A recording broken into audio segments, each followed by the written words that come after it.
really seeing how we can optimize and use things more efficiently. The whole generation, transmission, distribution to use it more efficiently. So it's good now that we are getting into such details about each and every aspect of power sector.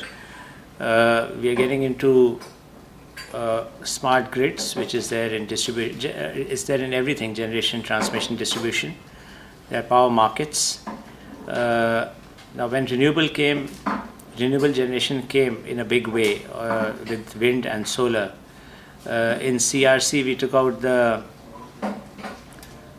regulations in the grid code relating to wind and solar, scheduling and forecasting, which we thought was necessary if you want wind and solar to come in a big way. And a lot of all the stakeholders involved, the generators, including Suzlon and the government organizations that were there, MNRE, when we took out these regulations for forecasting and scheduling of wind and solar power. Solar was very minuscule at that time. Wind was the major one which we had to deal with. And there are a lot of states which came and complained to us saying that it's very difficult for us to deal with intermittency of wind. Rajasthan, Tamil Nadu, they were big ones. And they said that they were actually suffering because of this. So we said we need to have some sort of discipline because grid operation is required. Grid is required to be stable if you want all the participants, whoever generators are partaking in system operation. So it's like an orchestra. You have to see that everything is operating well and the grid stays stable. Three types of stability basically: frequency stability, voltage stability, and angular stability, and all these are important. And if you want the grids to be stable, everything has to be there. And of course now there is an additional thing of power quality, which is harmonics, flicker, and some of the other ones. So we put all these in the CEA regulations that we have, the connectivity regulations, to make sure that the entire grid operates smoothly, safely and securely.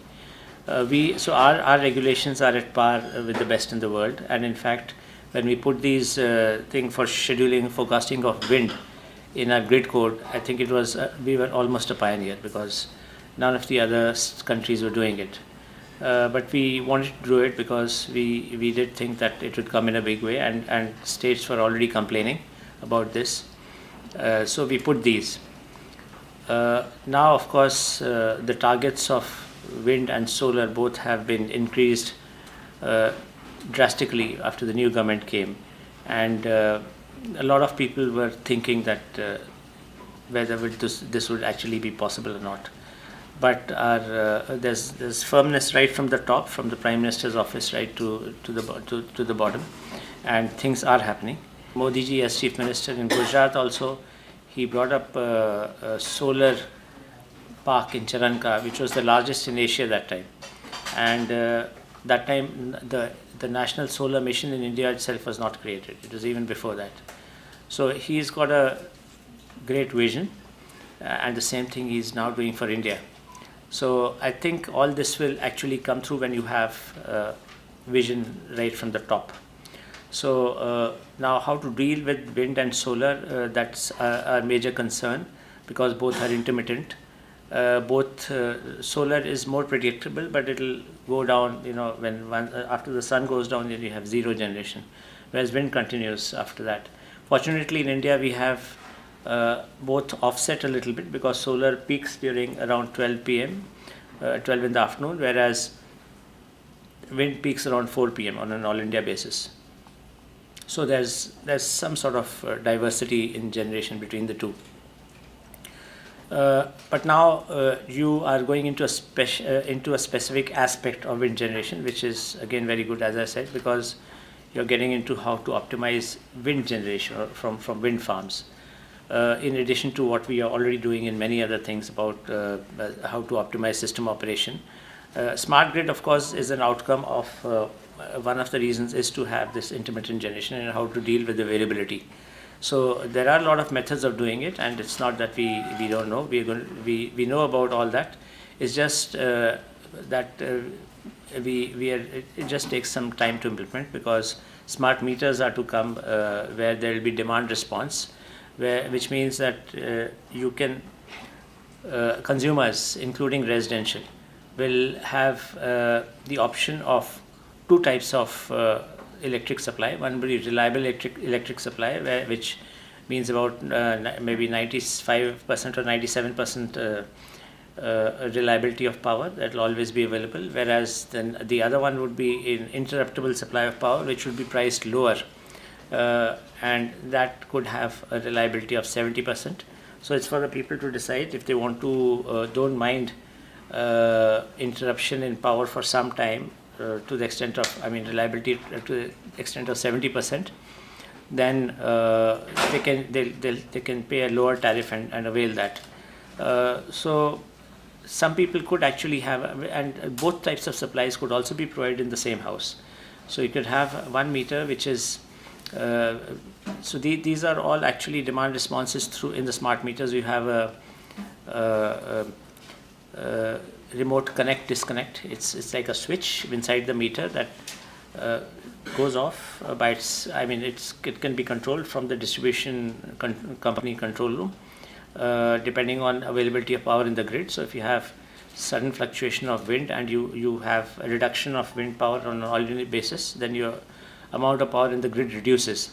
And if you have that, then it'll people who've opted for the interruptible supply tariff, through an automated demand response, it will cut off supply to some of the consumers, depending on requirement, how much is required to be cut off, and it will come back again when the wind increases.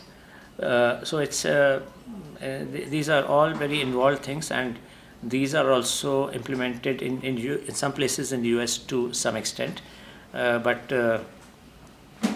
not in many other countries. So we will do that because we want a lot of wind and solar to be in the system. So these are something like ancillary services. So instead of ancillary services, people's participation in ancillary services, which is helping to control the frequency control. I'm giving a broader picture, but I know that I'm a student as far as this field is concerned of wind analytics, and I'll like to learn something from you all about how it goes about. Analytics, of course, is a thing which we should do, because in India, as I said earlier, there was only the thing about making power available, and now we want to see that it's done optimally, in an optimum manner. And we have, because of that, proposed in the National Electricity Policy, which is being amended, data analysis as one of the things. Data analytics, big data, all these things are being proposed in the new electricity policy, because I think that helps a lot in optimization, so that you all can get reliable and economic supply of power. So I think it's an important thing, and I look forward, and thanks for calling me. I'll stay on for at least maybe one of the lectures, and learn from this. And I hope you would have also learned, whoever are here, and contributed. Probably some are speakers. So have a nice workshop. Thank you.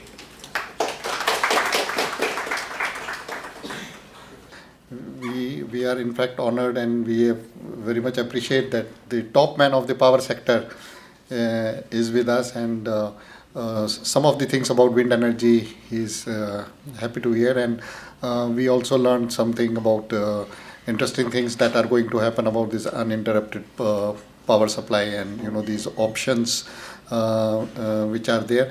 It is basically very hugely encouraging to have such a technical top person from the power sector to come and give us a address. It is very encouraging for the professionals here. That's why, sir, I had requested you to be here. We'll also present a memento to Pankaj Batra ji. Please, I will do that. No problem.